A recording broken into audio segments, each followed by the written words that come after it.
All right, welcome back at 9/11. Well, they're bringing brotherhood, rhythm, and raw emotion to the St. Louis stage. The Brother Size, now showing at the St. Louis Repertory Theatre, is a poetic drama by Academy Award-winning Terrell Evan McCraney.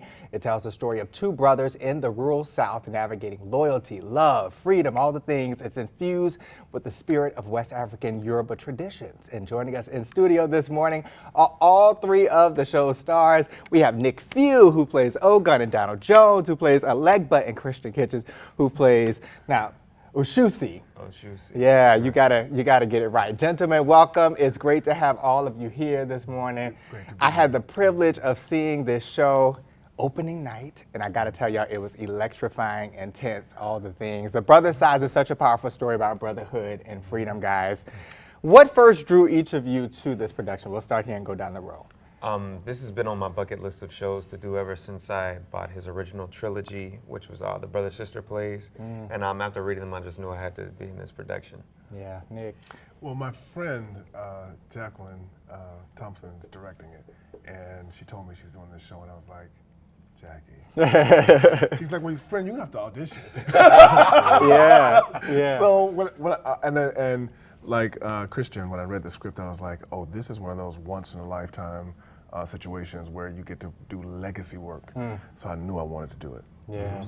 What about you, Danny? Yeah, so I feel, for me, it was the fact that I saw Moonlight, which Terrell Elvin McCraney also wrote, and that piece spoke to me because of a just coming of age story for a black man with, culture and identity and masculinity and queerness. And then I also know that Terrell Elvin McCraney is also has a dance background. Yeah. So I knew that this piece would be able to do both language and movement, which is a love of mine. Right, which brings me to my next question, because the play weaves in elements of Yoruba mythology and music, and as you said, movement as well. So how are all of those things tied in? So we begin the whole show with a ritual assault cleansing.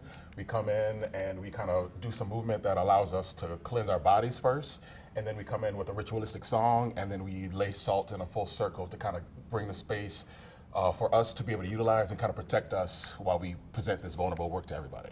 Does that influence the way that you play these characters, those elements? Absolutely, absolutely. We are definitely cleansing the space and allowing our ancestors to guide at some point. We are a culture of griots, storytellers. So this show is within that thing. And I look at this man, and he's like my little brother for real in real life. So we've all of that makes this show very special. Working with these two gentlemen has been life affirming, I would say. Yeah. Now you play big brother, so Ogun carries so much responsibility as the older brother. What part of his journey resonates most with you? Ogun, I am a big brother in real life.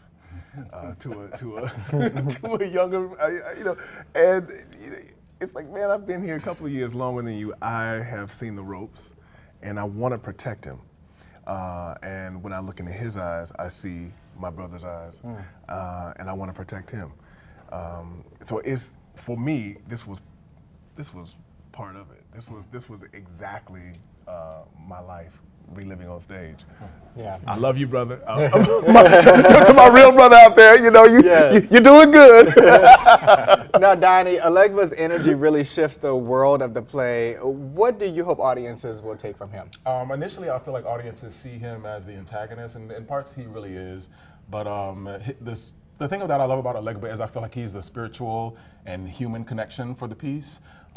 He has a lot of riddle and poetry in his language that allows you to connect to the wisdom that he brings to this, even though some of his choices are kind of questionable. So I want audience to really kind of see some of the moments of his vulnerability and the knowledge that he kind of gives to Ochusi, especially when it comes to just being aware of our mortality and knowing that this is the only life we get to live, so really live it fully and live out loud. So I want audiences to remember that and not only see him as this antagonist and sort of haunting presence who kind of shifts the energy. Yeah, and lastly for you, Christian, you kind of sit at the intersection between these two guys here. How would you describe this role in shaping the emotional core of the play?